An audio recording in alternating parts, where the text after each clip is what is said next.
Assalamualaikum warahmatullahi wabarakatuh. Nabi Idris alaihi salam adalah nabi kedua sekaligus keturunan keenam dari Adam alaihi salam. Ia merupakan anak laki-laki dari Kabil dan Iklimah. Idris alaihi salam dikenal dengan pribadinya yang cerdas.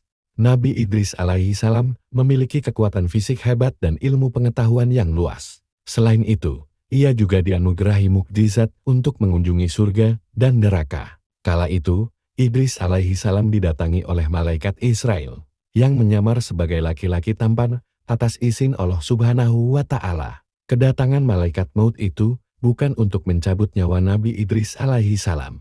Ia hadir untuk bertamu karena kagum akan sosok Idris alaihi salam, yang ahli ibadah dan selalu berzikir kepada Allah Subhanahu wa Ta'ala. Singkat cerita, Nabi Idris alaihi salam menanyakan, siapa sebenarnya lelaki tampan yang mengunjunginya? Kemudian, Israel pun mengakui siapa dirinya dan memberitahu maksud kedatangan beliau. Lalu, Idris alaihi salam mengajukan sebuah permintaan, yaitu ingin mengetahui bagaimana surga dan neraka. Ini dilakukan agar dirinya mengingat azab Allah Subhanahu wa Ta'ala. Malaikat Israel lalu meminta izin kepada Allah Subhanahu wa Ta'ala untuk membawa Idris alaihi salam ke neraka. Permintaan tersebut dikabulkan oleh Allah Subhanahu wa Ta'ala. Nabi Idris alaihi salam pingsan menyaksikan malaikat penjaga neraka. Sebelum sampai di neraka, Nabi Idris alaihi salam tiba-tiba pingsan menyaksikan malaikat penjaga neraka yang sangat menakutkan. Di sana para malaikat menyeret dan menyiksa manusia-manusia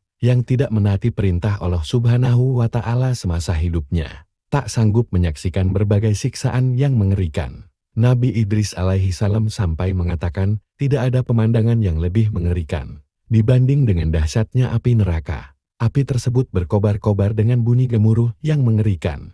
Ia tidak bisa membayangkan apabila hal itu menimpa umatnya kelak. Oleh karenanya Nabi Idris alaihissalam semakin giat berdakwah, agar tidak ada umatnya yang tersesat dari jalan Allah dan tergulung oleh api neraka. Nabi Idris alaihissalam kemudian meninggalkan neraka dengan tubuh lemas dan penuh rasa takut. Bayangan api neraka dan segala siksaan di dalamnya masih menghantui dirinya. Namun, dengan hal itu, Nabi Idris alaihi salam semakin menguatkan tekad dan imannya untuk selalu patuh pada perintah Allah Subhanahu wa Ta'ala. Setelah berkunjung ke neraka, Idris alaihi salam diantar ke surga. Jika di neraka ia pingsan, di surga pun Nabi Idris alaihi salam hampir pingsan pula. Ini disebabkan dirinya terpesona akan keindahan yang ada di depan matanya. Di sana Nabi Idris alaihissalam melihat berbagai sungai yang sangat bening airnya. Di pinggir-pinggirnya ada sejumlah pohon yang bagian batangnya terbuat dari emas dan perak. Selain itu, Nabi Idris alaihissalam juga menyaksikan istana-istana yang disediakan bagi penghuni surga. Sepanjang mata memandang, sang Nabi menemui begitu banyak pohon yang menghasilkan buah-buahan segar, ranum dan harum. Puas berkeliling, malaikat Israel mengajak Idris alaihi salam pulang ke bumi.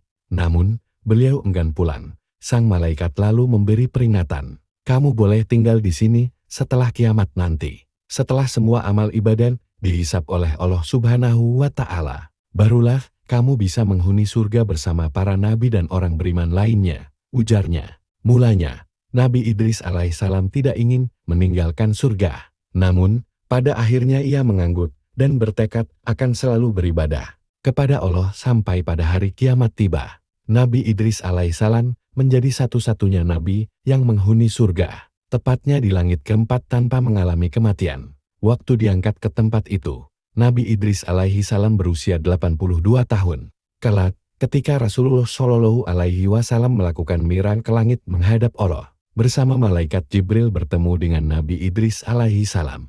Rasulullah menghampiri Nabi Idris alaihi salam dan singgah sejenak sebelum akhirnya naik ke langit paling atas. Nabi Shallallahu alaihi wasallam bersabda dalam sebuah hadits, gerbang telah terbuka dan ketika aku pergi ke surga keempat, di sana aku melihat Idris. Jibril berkata kepadaku, ini adalah Idris, berilah ia salammu. Maka, aku mengucapkan salam kepadanya dan ia mengucapkan, selamat datang, wahai saudaraku yang alim dan nabi yang salih. Sebagai balasan salamnya, kepadaku hadis riwayat Bukhari. Wallahu alam bishawab. Wassalamualaikum warahmatullahi wabarakatuh.